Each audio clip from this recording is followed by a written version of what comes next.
just in. Take a look at this. New surveillance video surfaces, allegedly of 35-year-old lifetime convicted sex offender Matthew Mallory and his 14-year-old niece.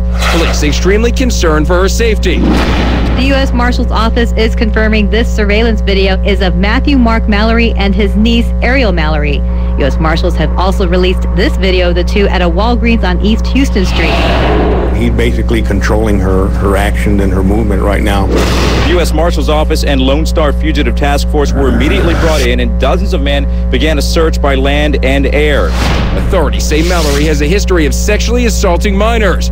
Police track Mallory and his niece to the San Antonio area. Authorities believe he is also armed with a .22 rifle and .380 handgun.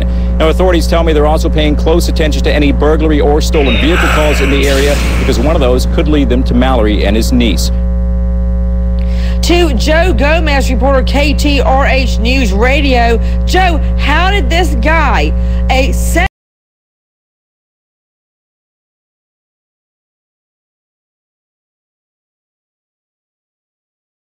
offender, get the girl? Nancy, it is a horrific tale. I mean, this 14-year-old beautiful angel Airel has absconded with her 35-year-old uncle, who police describe as a violent rapist, a level 3 sex offender who has been convicted of sexually assaulting children in the past.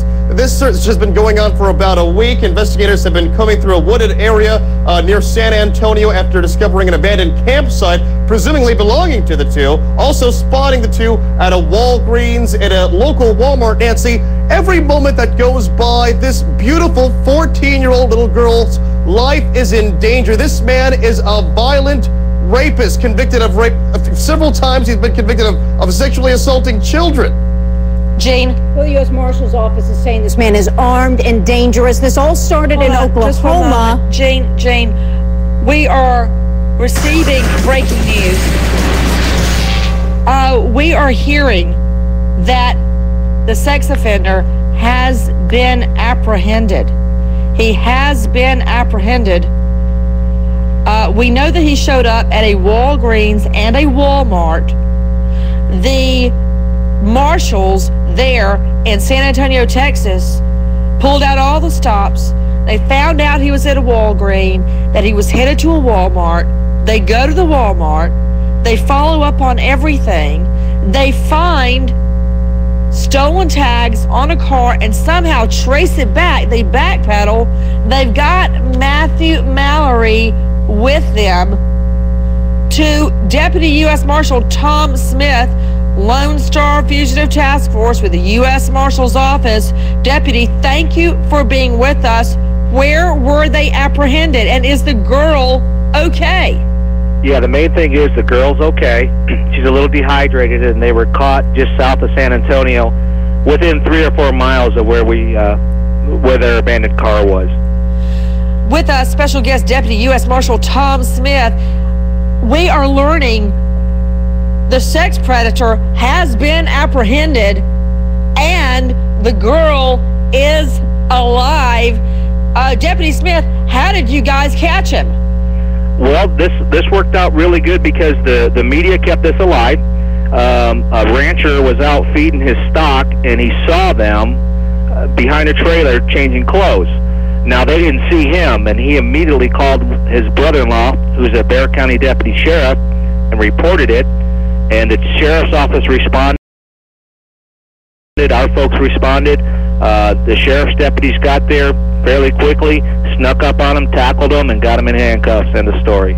You know, Deputy Smith, everyone, Deputy U.S. Marshal Tom Smith joining us out of San Antonio, Texas with the Lone Star Fugitive Task Force. Deputy Smith, this is what I couldn't understand. This is a 14-year-old girl taken by a 35-year-old level 3 lifetime convicted sex offender, and the mother apparently had this guy living in the home with her little girl. I've also learned the little girl just had a baby.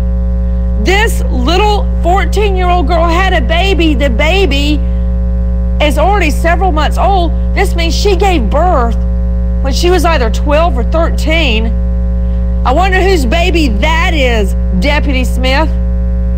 I don't know, but I'm sure that DNA will determine whose baby that is, and if it happens to be Matthew's, then I hope he gets what he deserves. You know what? Unfortunately, under our jurisprudence system, Deputy Smith, we don't have the death penalty for child rape. With me is Andrew J. Scott, former Chief of Police, Boca Raton, President AJS Consulting. What's with the mother? I blame her too. Why does she have this guy under her roof with her little girl? Somebody gets the little girl pregnant. She gives birth at 12 or 13 years old.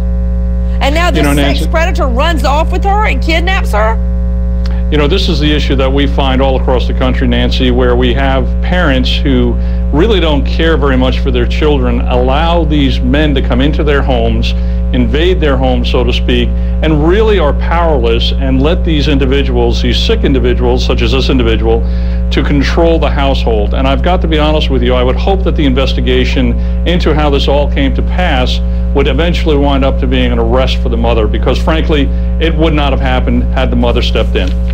To Dr. Bill Mannion, medical examiner, Burlington County, joining us out of Philly. Dr. Mannion, how do you tell who the baby's father is? How quickly can we determine that? Probably in a matter of days. They can get swabs from the baby, from the putative father, Mr. Mallory, and they'll be able to do a DNA test and come up with a pretty good answer, I think, in a matter of days. What this child has lived through, Gene Casares. Tell me how it went down. And I want to see the video, the surveillance video. San Antonio, Texas, Marshall's got a hold of it, and that was all she wrote, apparently. You know, it's amazing. It started in Oklahoma. They thought that the vehicle might be going to Missouri, but officials in San Antonio, Texas, located a car under a bridge with the key still in the ignition. It was Florida plates, but they traced the VIN number to Mallory in Oklahoma, and that's how it came down in San Antonio, and that's how this little girl was found. So thanks to some San Antonio, Texas law enforcement, this little girl is safe. And there's no telling how traumatized she is or what she's been through. She's now only just 14 years old. Deputy Smith, I'm really surprised that she's alive. You know, that we were so relieved when we retrieved that video from Walgreens and Walmart, because obviously that was our biggest concern, was the health and welfare of this young girl. So everybody breathed a sigh of relief that was involved in this case from here to Oklahoma. So that was, we were very happy to find her alive.